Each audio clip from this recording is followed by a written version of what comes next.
everybody, this is Dr. G, and this is Sunday of week 5. I love shopping. Don't judge me, okay? I was a Marine, black members in Jiu-Jitsu. I'm a man's man, but I like shopping.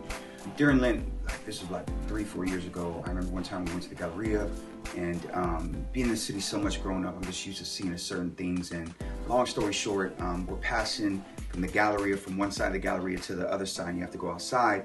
And I remember I'm passing this homeless dude, and you know, I look at him and say hello and so forth. And as I walk by, my oldest son is like, hey, let's go back. Long story short, my son ends up staying there, praying with them, you know, talking with them and so forth, and just being Jesus to him. And I remember, man, I was sitting there thinking, I was like, man, this kid just taught me a lot.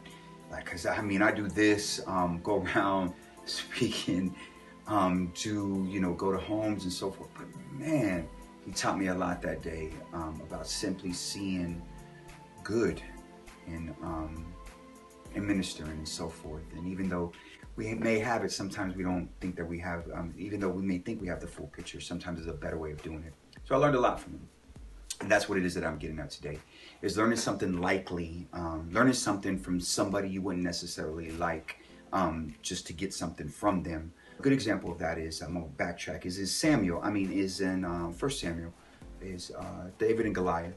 What ends up happening is, long story short, David is this little kid, sheep herder, so forth. Goliath is calling Israel out, punking them, you know, big tattoos, smelling like old bus seats.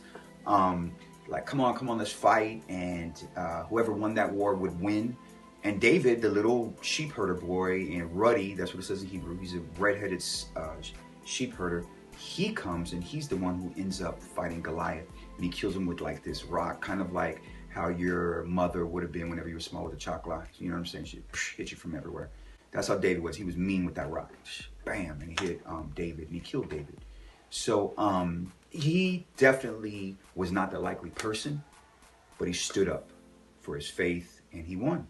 And it's one of the reasons why we call him father of our faith and so forth, one of the fathers of our faith.